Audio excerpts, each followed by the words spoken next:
Hi everyone. Hey, so here we are, 9:05-ish, close enough. So I have a few questions. We've been behind on the questions. Sorry about that. So I decided to write them down. Rude. There you go. It's all you. And I'm going to ask them. Rachel hasn't seen these questions, but they're the ones that have been asked to me. And her, you've been asked similar questions, but I never answer them. So. And this is going to be a weekly thing. So every Wednesday at around 9, we're going to have a topic, and anyone who has questions about the topic or anything in general, you can come join us. Jake, what's up? I see you.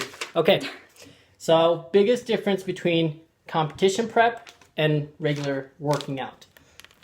Am I answering this? Yeah. Okay, so regular working out and competition prep. This is my first time prepping for a show, and the main difference I would say is mindset. When we just got back from the gym and he is like still breathing hard. I'm gonna pass out on live video. Anyway, so the main difference I've seen is the intensity in the gym. You're doing cardio more, especially as you get closer to the show. Your workouts are more intense. Everything has a purpose. You're dieting. So yeah, that's my main difference. I would agree. I think it's interesting how your mindset makes a difference as to how hard you work out. Because you have a goal, an end goal by X day, you have to look a certain way. Your focus is unreal. It's a laser focus. So that's why I think there's a difference too. This goes into other things, but when there's avid people who work out, and I think they're weightlifters. And then there's power lifters who train a completely different way with AMRAPs and 5x5s, things like that. And then there's bodybuilders who train and mix in between of everything. There's CrossFitters, so there's a lot of different ways of training. So I agree. Difference of competition prep, you're focused like crazy. So where do you start change? How do you start change? In the mind. Okay. Yeah. Change. You have to. There was no specification. You have to be mentally there, right? Like the commitment. You have to decide and you have to commit. Because if you don't commit, as soon as it gets hard, you're going to back off and go back to your old habits, which are a lot easier. Whether that be with dieting, whether that be with exercise, it could be with money, it could be with seriously anything. Yeah, so. I agree with that. The change starts in the self-talk. If you don't think you can do certain things, then you won't. If you think you can, then you will. And put yourself to the test, like challenge yourself, like, prove me kind of thing to yourself. Don't prove us, but yeah, prove yourself. So why do you want to compete in a bodybuilding show? I want to compete in a bodybuilding show because how do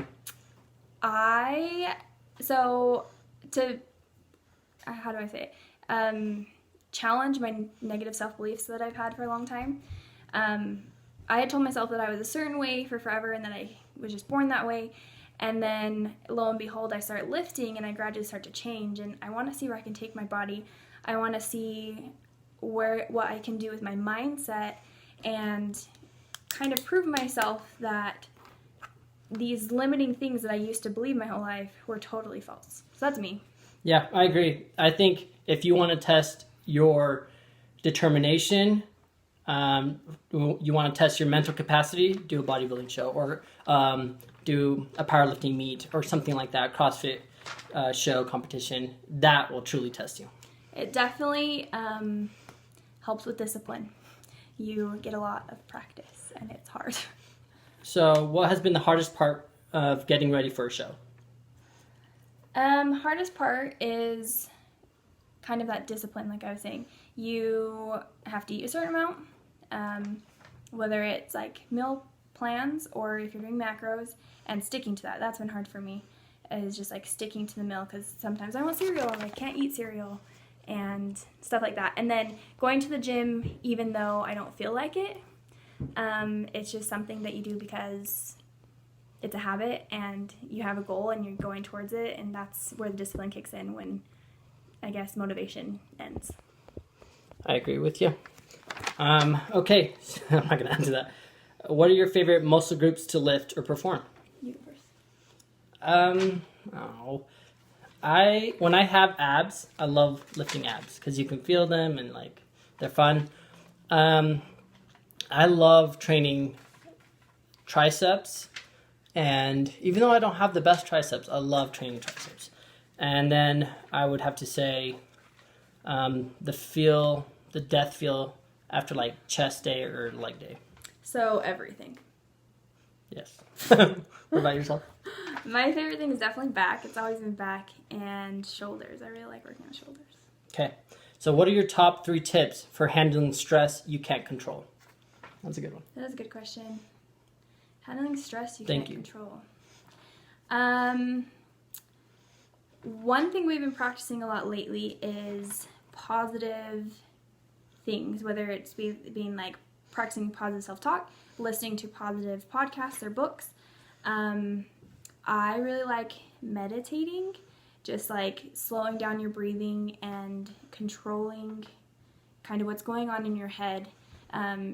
As you do slow breathing, you automatically bring your heart rate down, whereas if you're stressed and angry, then your heart rate's up. So that's 2 that I can think of. I also love sleep. Yeah, sleep's good. Eating is good. Now, I think the question was, what are your top 3 tips for handling stress you can't control? I would say, what are you taking in? If there's positive people in your life, keep them in. If there's negative people in your life, get rid of them, cut them out, because that's just going to only add to the stress. And then I think one thing that's helped us is listening to podcasts. Ephraim, a friend of ours, brought up a good book, Get Rich or Die Trying by 50 Cent. Just kidding. What's it called? Grow Rich, something like that. Think and Grow Think Rich. Grow Rich. There you go. That one is really good. We've also been listening to You're a Badass. Yeah, I've been listening to that book on repeat, and I'm reading it for the 4th time, or three and a half, every day since I started. I just listen to repeat. So anytime I start feeling low or stressed, or just kind of get in my head, I listen to it, the whole book, every day. So that has really helped me. All right, what are you what is your current supplements? Current supplements. Your favorite current supplements? I'm taking DIM. I have hormone issues, if you can tell. And multivitamin. What are your favorites? Fish oil, my favorite. That was the question. What are your favorite of what? supplements? This is his answer. You don't have a favorite? No. That you take? No. I like the protein powder. You want to grab it? Oh, actually, and I love this collagen. That's a lie. I do love it. Okay. So collagen's for skin. It's really meant for joint health and recovery and skin. This Collagen, is the one I obviously. really like. Collagen Peptides Best bang for your buck. by Sports Research. And then we tried this protein for the first time. And we really like it. And I'm a chocolate lover, and it's caramel macchiato. I think that's a coffee flavor. I don't know, but it's yummy. It's super sweet. It's like candy. It was on a huge deal. Sale. And really pure protein. Like the macros on it are amazing. 27.5 protein per serving, and carbs are only 2. Yeah, With 120 calories. super low. And it's like kind of sweet, which not like too sweet though. There's some proteins that are too sweet, but it's really yummy. And we're currently trying a supplement, or a few supplements by XR Supplements, right? XR Nutrition. XR Nutrition. So shout out to you guys for hooking us up on those supplements. And I would say the other favorite for me is the pre-workout, Bucked Up, just because of the flavor. And sometimes that's the only thing that literally gets me in the gym. So, all right. What's your go-to cardio machine or exercise? Another good question. Thank you. I love stair stepper. It makes you sweat a ton. It kind of hurts my knees sometimes though, so I have to take it slow, but that's my favorite. Yeah, I would say stair stepper, best bang for your buck. If you only want to be there for like 10, 20 minutes, but feel like, take your body like you've gone through an hour cardio, stair stepper. If I it needs also a love lot. running outside. Yes, Second favorite. I agree. Okay, what did you do to get over feeling uncomfortable in the gym? That's a good one. What did you do? Okay, so I felt super uncomfortable when I started lifting with him. I kind of dabbled with weights, but wasn't like a serious lifter. She was the cardio girl that was like just in the treadmill, and then if there was like an opening, she would like go out to the weights, dumbbells, and then they would like surround her. As a T-Rex. And then she would like retreat back to the cardio machines. Pretty much. Whatever. Okay, so Anyway, so honestly, how did I get comfortable? I just kept going. There was probably like a year Long and a time. half. Feeling comfortable, yeah. I felt uncomfortable, and I still went. It was easier going with him because I had somebody there. Part of the reason I felt uncomfortable was I compared myself to other girls and always felt fatter than them and worse than them, I guess. Like, it was always this comparison game, and I ended up feeling bad about myself. And so it was hard to be there. And I also didn't know how to do a lot of the machines and the workouts, which is why it was helpful that he came. So I worked a lot on my mindset and what I was telling myself while I was there and where my attention was. And then just commitment. I just kept going even though I felt uncomfortable. And then sooner or later, I felt like it was home. So Yeah. So I would agree. The best thing to do is just continue going. You will become more and more comfortable and go with a battle plan, an attack plan. Be like, I'm going to be in and out in 30 minutes. Here are the exercises. Boom. And you know where to hit, how to hit it. And we'll try to help with that when it comes to like actually doing the exercises again. We bought a tripod, so we'll be recording workouts once again. And since Rachel's so freaking lean right now, we'll take advantage of that so you can see what muscles are being used and when. So, and if you guys have any questions about there's an exercise you don't know how to do, feel free to ask us. We'd love to do a video for you. Yeah. We can even put out a workout together that you can follow. Whatever you guys want to do, and we'll do that. Jacob, what's up? I need glasses. You guys train. All right, we'll do training videos, and we're working on a videographer. I was talking to him today to get him to record probably Rachel post-show or pre-show. We'll see about that. But yeah, so there'll be videos along the way, and as I shred up too, instead of being the camera guy, it'll be better, easier for me to also do some videos. We have yet to be Shred at at the same time. It's always back and forth. Okay. Hello, can I become a stud like Ben? Oh. Aw, you're already there. Freaking heck. You have... Okay, Jesus, quick shout out. First off to Jacob. Jacob, I've known you since like we were in the womb together. Our uteruses, we were one. It was amazing. And yeah, so freaking love Jake. And then Jesus, I've known him since I was a newbie at Gold's Gym. I weighed 150 pounds, 140 at the time. So you freaking rock, man. And he was always nice to me. He kept me going. And now I'm averaging around 185. So it's taken freaking 8 years since going there, but it works. So you can grow slowly. All right. The other question, what's your current split workout routine? What's yours? So mine, my coach has me doing Monday shoulders, Tuesday back, Wednesday, I'm doing arms actually because doing legs on a weekday is really stressful for me because it takes so long and then I don't like to do it. So I switched up and did arms on Wednesdays, shoulders on Thursday, back on Friday, and then I do legs on Saturday. And I do 30 minutes of HIIT cardio every day. And then rest Sunday. And rinse and repeat. And I've actually been all over the place. So because I'm kind of getting back in the mental groove of things, as you can tell, the puffiness, I'm no longer as lean, like I'm fatty for myself, definitely. So I'm getting back to it. And this is a way to keep me accountable. You guys can watch Rachel on her process. She'll be a lot quicker, obviously, and watch me on my process. So, and thank you guys for tuning in. You guys are the awesome ones. Feel free to ask more questions. I know these are just questions I gathered from before, but you guys can ask if you have questions, any questions too, now, feel free to or ask message them, whatever you guys want. What's worse, cooking meal prep or cleaning meal prep? Cleaning. I would agree.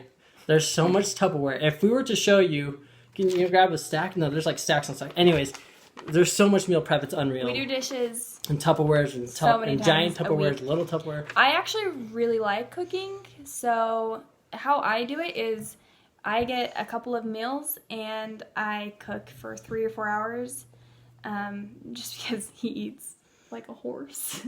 I am a fatty. That's the truth. Fatty now. So we cook for a long time, and then I don't have to cook the rest of the week, pretty much. So I'm eating 4 ounces of meat every 2 or 3 hours. If I'm good, I'm not always so good at eating as much. That's why I'm like holding on to fat. But yeah, the more you eat, the better. All right, what gym equipment is essential or needed? Would you say essential or needed? If you're starting out, I would say you don't really need anything. I agree. I think as you get, like, don't become accustomed to it because you get small forearms like me.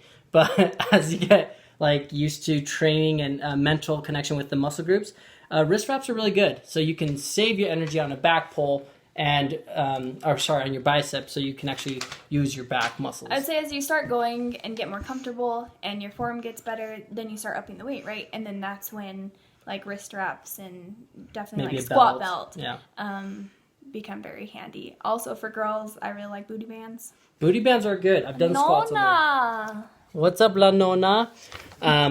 So yeah, it really, you don't need gym equipment. Don't stress about that. And supplementation, don't stress about that either. Stress about the supplement, I just canceled out myself.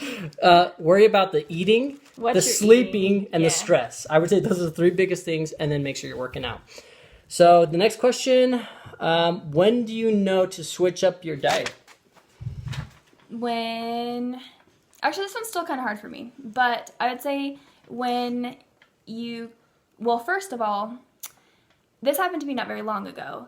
I found myself craving a lot of like Rice Krispies and cereal and chocolate chips. Which we still have. We still have them, but I don't crave them as bad. And I started really craving them, and then realized that I wasn't eating my food. And the reason being is because I like variety, and I had been eating the same thing for too long. And as soon as I switched up my diet and what I was eating, all of a sudden I loved food again, and I wasn't having those cravings. So that was a big one for me. 2 is if you're plateauing. If you stop seeing changes, and if you've been in a diet mode too long. Yeah, I would say be consistent though. Every time you think you're plateauing, you're probably not, and just continue your diet for another week, and then if you really are plateauing, you would show on the scale, you'd show on your body. It literally stops. But I would always push myself a week more than at least when I think I've plateaued. And here's the thing, guys. You think you're plateauing, you think that you're not seeing change because it's so slow, like so slow. And the only thing that helped me during this prep is every week I have to send pictures to my coach. And I saw the first picture I sent, and then I saw like 3-4 weeks later, and I thought I hadn't changed at all. But when I compared, she was actually very discouraged. I We're was gonna cut you super off there. discouraged. Yeah, she was actually very discouraged that I haven't changed. It's not worth the money because she's been eating the same thing. A month later, 4 weeks later, we compared the two pictures, and she was like, "Oh, holy crap!" So the scale stayed the same. Complete difference. Mentally, Cool. I couldn't see it, but as soon as I had the physical evidence, I was changing, right? So if you think you're plateauing, you're probably not. It's just really, really slow. It's your mind. You get in your mind. So a few people say this that we follow, but get in your head, you're dead. And that's the truth. Whether it's for working out, dieting, whether it's anything in life, if you stay in your head and get in your head, you're dead. You will. It's almost like committing suicide mentally, and all your momentum. Just then you dies. get depressed and you self-sabotage because you're like, it's not worth it. That's why I haven't been able to cut the weight I've wanted for so long, because it was this continual process of like being committed, but then getting depressed and discouraged, and then just giving up over and over again. Okay, that's the end of the questions that I've been having to catch up on. Thank you so much, guys, for tuning in. I know some of you just got in, and whoops. But yeah, if you have more questions, you can continue messaging us. Feel free to do so, and we will answer any questions you may have as far as like supplementation, dieting, coaching. I don't know, really anything you guys would want to ask about. Go ahead and ask, and if I don't know the answer, I'm going to research the crap out of it so I can give you the right answer. I follow a lot of medical journals, doctors who do all the research and who are the ones actually doing the clinical studies. I'm actually like Facebook friends with them, so I follow up and I stay on what's new to this day. Not like, oh, salt's bad for you, as they said in the 80s and 90s, things like that. So I hope you guys have enjoyed it. We have. This is always weird for us. And if we don't have a lot of questions, you can still count on us being here every Wednesday at 9. We are going to be doing specific topics that people can hear about, and we'll post about it during the week so that you know in advance kind of what the topic is if you want to join us. So. Yeah, and like I said, a lot of people like the videos of us working out or like showing instructional videos, and we'll get doing that again now that we have our tripod. So those will be coming soon. You guys are awesome. Cabri, Don't worry about it. Yeah, I think you can rewatch it. I'll repost it. I'll post it. I don't know if you want and to. I'll post but- the questions. Yeah, it's probably And hopefully you guys found there's some good information there, and we will keep you guys posted as we progress. It's really just like it'll be cool to notice. I already did a progress pic. She has hers. We should be posting yours soon. Hers are pretty cool, so we'll post her progress pics. It just takes time, guys. Be patient with yourself in everything, not just lifting and diet, but in everything. Life in general. Yeah, take care of yourself and invest in yourself. So thank you guys. Love you guys. Bye.